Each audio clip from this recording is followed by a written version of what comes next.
And that was an important pass because now Ambrose is the first of the guys planning on not pitting anymore this race. Here it goes. He's downshift. Now it's 175 miles an hour down to 56 miles an hour, 55. Grabbing gears. We're going to do this all over again, guys.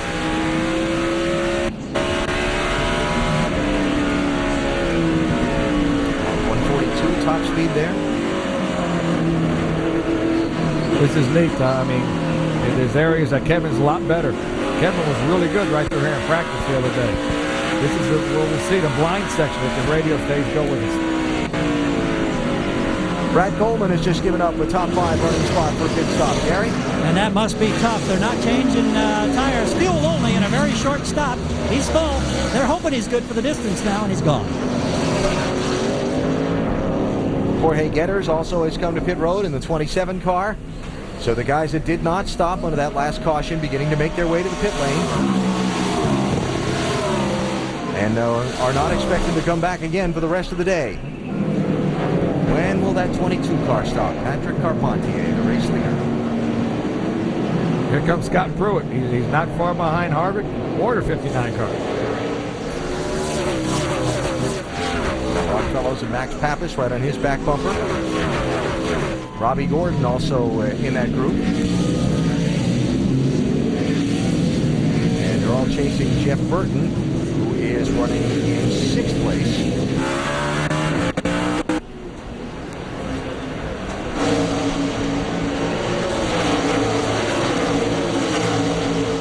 You know, it's funny. You must have to have a stomach of steel to be a crew chief, because all of these strategies that these guys have played are all predicated on, I need some more caution flag laps, or I don't want the caution to wave again. You know, you're just sitting there on the pins and needles waiting for the thing you don't want to happen to happen. Absolutely right. We've seen Max just peel off. Max Pappas just coming into the pits, and so he'll be good to go towards the end of the race.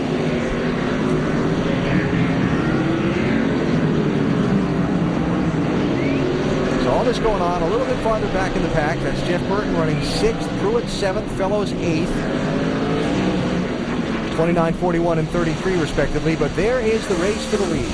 Patrick Carpentier and Niclas Jonsson, as Max Pappas finally gets to his pit stall. Yeah, anytime you go 30 miles an hour, you know, it just seems like it's forever to get down to your pit stop. Go ahead, Vince.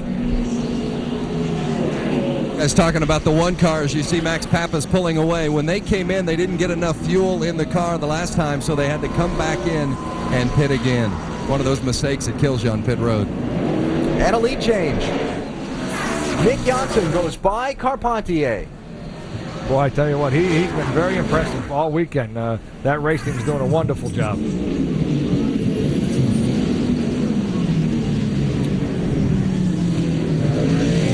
So the 6th different leader of this race is the birthday boy, 40-year-old Niclas Jonsson. As you see Stephen Light waving, looks like he's going to be heading to pit road here. One of the brake zones, he just whistles it down in there. He goes, okay, there's nobody in front of me. I can't push nobody into nobody. But what a nice move. Light had a thought about following him through there. But I also knew he was going to pit, so I think Steven said, okay, I'm not going to press the issue. Here's the interesting part. These guys haven't pitted. Ambrose has caught him. Marcos Ambrose running 3rd is flying. But right now it's Niclas Jonsson out in front in Montreal.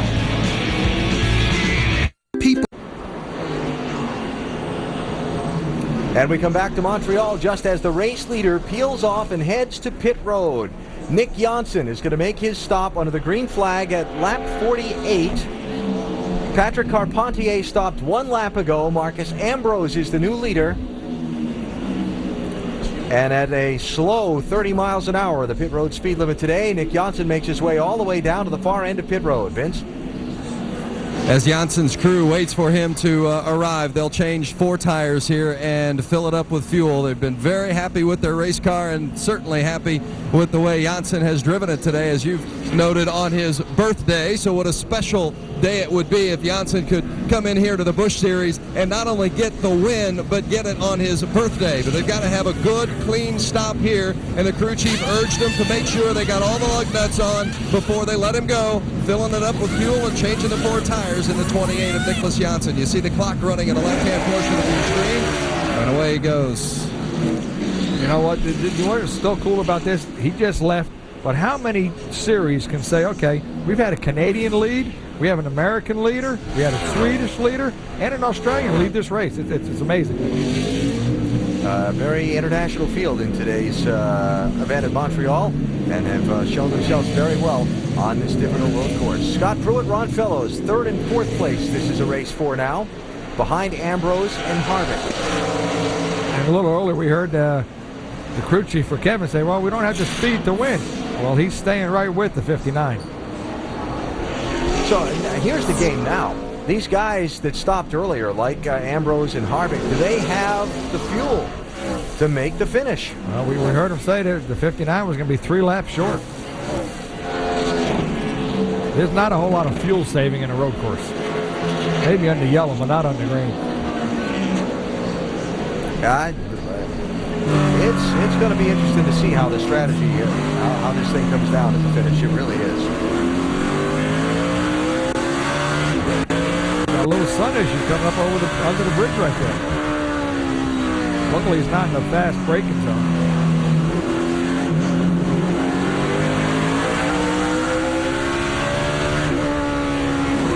This is that blind section we're talking about. You really can't see a whole lot in front of you.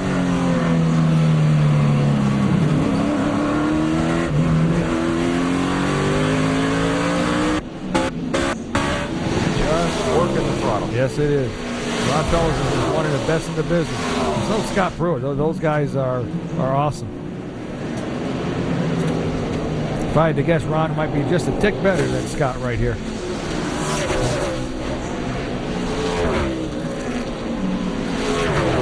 Hearing that Nick Jonsson is back on pit road, and there he is. Vince, what's up?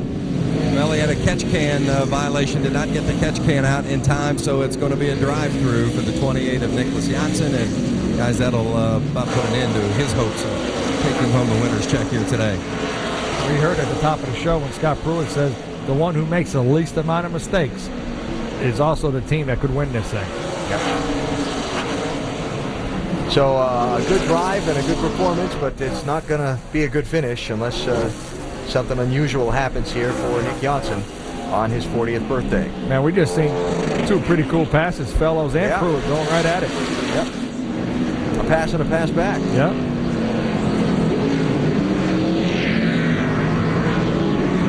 Ron Fellows had a lot of success on this racetrack earlier in his career, won a couple of showroom stock races here in the early days of his professional racing career, and talked about how this place is named for the guy who was his racing hero. Gilles Villeneuve was a Canadian race driver who started off in snowmobile racing and then made his way into automobile racing, came up in the single-seaters and was snapped up by Ferrari to be a Formula One driver for them at a time that was still, in terms of auto racing experience, relatively early in his career.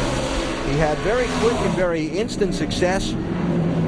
He won the Canadian Grand Prix here, this venue, in 1978, the first Formula One race held at this racetrack, and was known for being a diehard, a never-give-up guy behind the wheel of the race car. Had a flair to him, a real charisma to him. Ron Fellows talked about that you could look at Villeneuve through the visor of his helmet, you just could see his eyes, and you could see the energy and the focus, and he said his eyes looked like saucers. They were so big, it seemed like he could see everything. You can see that in race car drivers. When you look in the helmet of some guys, when they are focused, I seen it earlier where Patrick, before he went out and got the pole, he sat there and he was so focused. He was replaying what he was going to do, every corner he was going to do, and he went out there on his first lap and got the pole. Fellows wearing Gilles Villeneuve t-shirts throughout the weekend here, racing at the track named for his hero.